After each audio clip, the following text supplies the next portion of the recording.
নমস্কার বন্ধুরা। চীনকে যে কখনোই বিশ্বাস করা যাবে না সেটি আবারও একবার প্রমাণিত হয়ে গেল।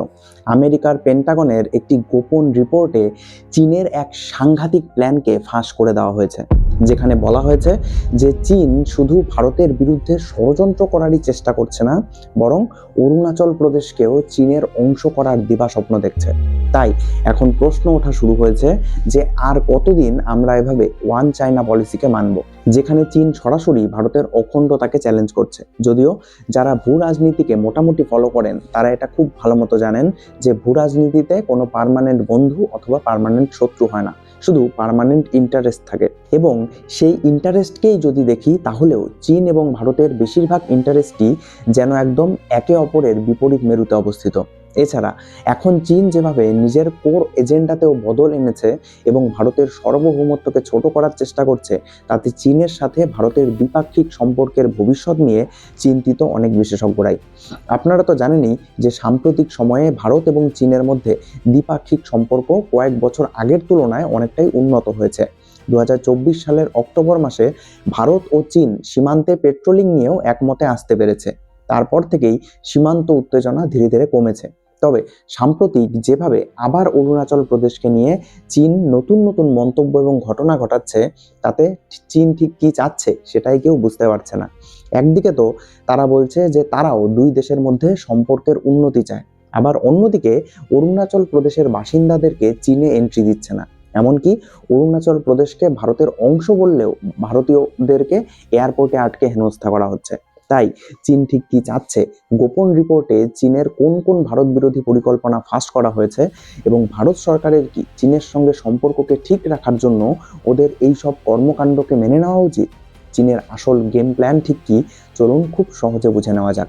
আমেরিকা থেকে আসা পেন্টাগনের লেটেস্ট রিপোর্ট বলছে যে চীনের এই শান্তি চাওয়া আসলে একটা বড় ধোঁকা, একটা ট্যাকটিক্যাল মুভ, যার আসল উদ্দেশ্য শান্তি নয়, বরং ভারতকে আমেরিকার থেকে আপাতত দূরে রাখা। পেন্টাগন পরিষ্কার বলছে চীনের মূল ভয় হলো ভারত ও আমেরিকার মধ্যে ক্রমবর্ধমান ডিফেন্স পার্টনারশিপ। তাই চীন উত্তেজনা কম করে ভারতকে এটা বোঝাতে চাইছে যে বর্তমানে দুই দেশের মধ্যে এমন কোনো সিরিয়াস পরিস্থিতি নেই যে ভারতের আমেরিকার কোনো সাহায্যের প্রয়োজন। অর্থাৎ সোজা ভাষায় বললে চীনের চালাকি হলো চীন এখন ভারতকে বোঝাতে চাইছে যে আমাদের মধ্যে ছোটখাটো ঝামেলা হলেও বড়সড় কোনো ঝামেলা হওয়ার কোনো আশঙ্কা নেই। কিন্তু দিল্লিও জানে যে চীন বলে এক করে আরেক, তাই ভারত সরকারও মেপে মেপেই পা বাড়াচ্ছে। তবে মূল সমস্যা এটাও না, বরং চীন ভেতরে ভেতরে তাদের নীতিতে যেই একটি মারাত্মক পরিবর্তন এনেছে সেটা নিয়েই চিন্তিত বিশেষজ্ঞরা। চীন এবার অরুণাচল প্রদেশকেও তাদের কোর ইন্টারেস্ট হিসাবে ঘোষণা করেছে। এতদিন তারা অরুণাচলকে নিজের অংশ বলে দাবি করলেও কিন্তু সেই দাবিতে তাদের তেমন কোনো জোর ছিল না, কারণ 1962 এর যুদ্ধেও চীন অরুণাচল প্রদেশ থেকে নিজের সেনাকে পিছিয়ে নিয়েছিল। অর্থাৎ এতদিন তারা অরুণাচল প্রদেশকে নিজের অংশ দাবি করলেও সেই দাবিকে বাস্তবায়নের তেমন কোনো প্রকার ইচ্ছা তাদের ছিল না।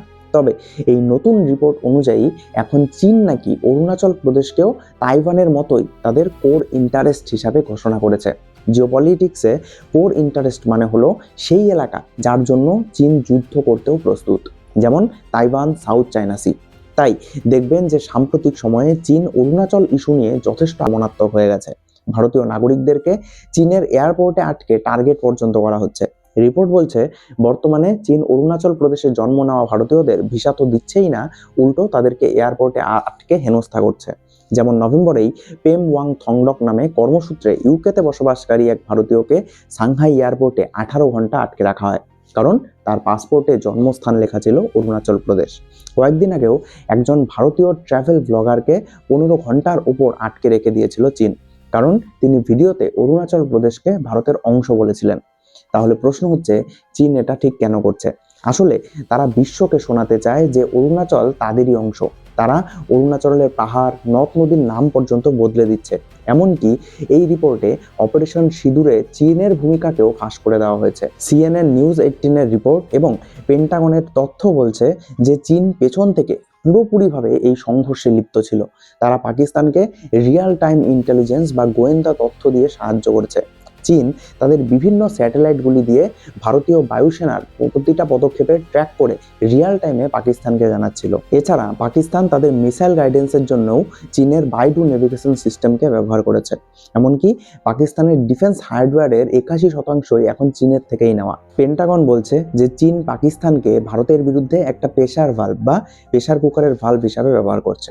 উদ্দেশ্য হলো ভারতকে সবসময় পাকিস্তানের সাথে এঙ্গেজ রাখা, যাতে ভারত চীনের দিকে কোনো নজর দেওয়ার সময় না পায়। তবে শুধু পাকিস্তান নয়, বরং এখন আরও এক ধাপ এগিয়ে গিয়ে ভারতকে চারদিক থেকেই ঘিরে ফেলার জন্য তাদের স্ট্রিং অফ পার্লস নীতিকে আরও আগ্রাসী করছে।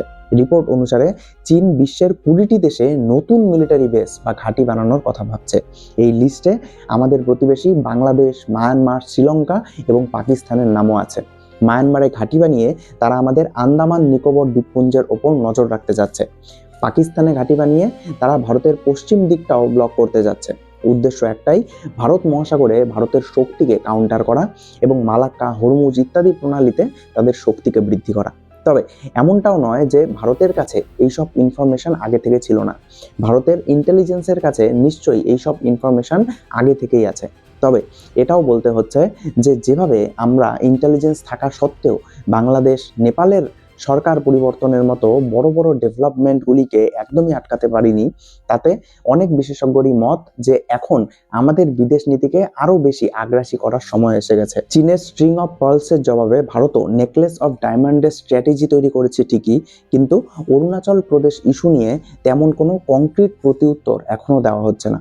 অনেকেই এখন বলতে পারেন যে ভারতের জবাব দেওয়ার কি আদৌ কোনো প্রয়োজন আছে? কারণ চীন অরুণাচলকে তাদের অংশ বলে দাবি করলেই তো আর হয়ে গেল না। এছাড়া 1-2 জন ভারতীয়দেরকে আটকে হেনস্থা করা, এতটুকুই তো তারা করছে। এতে তো আর ভারতের ডাইরেক্ট কোনো ক্ষতি হচ্ছে না। চীন নিশ্চয়ই এই ইস্যু নিয়ে এখনই ভারতের সাথে যুদ্ধ করার সাহস পাবে না। তাহলে বেকার ঝামেলা বাড়িয়ে কি লাভ? সহ্য করে নেওয়াই হয়তো এখানে বুদ্ধিমানের কাজ হবে। কিন্তু আমাদের এটা বুঝতে হবে যে ভারত কোনো ছোট দেশ নয়। আমাদের চারপাশের ভূ রাজনৈতিক সমীকরণ ঠিক কেমন হবে এবং ছোট ছোট দেশেরা ঠিক কি কি সিদ্ধান্ত নেবে, সেটাও কিন্তু আমাদের সিদ্ধান্তের উপরেও অনেকটাই নির্ভর করে। যেমন চীন শুধু ভারতের জমিকেই নিজের বলে দাবি করে না, বরং বিশ্বের অন্যান্য অনেক দেশের অংশকেই তাদের অংশ বলে দাবি করে, যাদের মধ্যে ভুটানও পড়ে। তাই আমরা যদি এখানে এভাবেই চীনের বাড়বাড়ন্তকে ইগনোর করে দেই, তাহলে ছোট ছোট দেশেরাও এতে প্রভাবিত হতে পারে। তারাও তখন ভাবতে পারে যে যেখানে ভারতের মতো এত বৃহৎ শক্তি চীনকে জবাব দিতে পারছে না, সেখানে আমরা কিভাবে জবাব দেব? বরং চীন যা বলে তাই চুপচাপ মুখ বুজে সহ্য করে নাও। তবে সবকিছু আবার এতটা সহজ নয়, কারণ আমেরিকা এই রিপোর্ট প্রকাশ করেছে ঠিকই, কিন্তু এখন যদি আমরা এই ইস্যু নিয়ে একদমই চীনের সঙ্গে আমাদের সম্পর্ককে খুব খারাপ করে দেই, তাহলে তখনই ট্রাম্প বাবু সামনে এসে এটার ফায়দা তোলার চেষ্টা করবে এবং বলবে যে তোমাদের কাছে আর এখন কোনো অপশানই নেই, নিজেদের অর্থনীতিকে বাঁচাতে হলে আমেরিকা যা বলবে তাই করো। তবু বলবো যে চীন যেভাবে দিন প্রতিদিন অরুণাচলের প্রতি অ্যাগ্রেসিভ হচ্ছে, তাতে আমাদেরও এখন ওয়ান চাইনা পলিসিকে নিয়ে সত্যি গভীর চিন্তনের সময় এসে গেছে। চীনের এইসব পরিকল্পনা তাদের 2049-এর একটি গেম প্ল্যানের অংশ। তারা 2049-এর মধ্যে নিজেদেরকে একটি ওয়ার্ল্ড ক্লাস মিলিটারি বানাতে চায়, অর্থাৎ তাদের মিলিটারিও যাতে আমেরিকার মতোই বিশ্বের যে কোনো প্রান্তে গিয়ে যুদ্ধ করে জেতার ক্ষমতাও রাখে।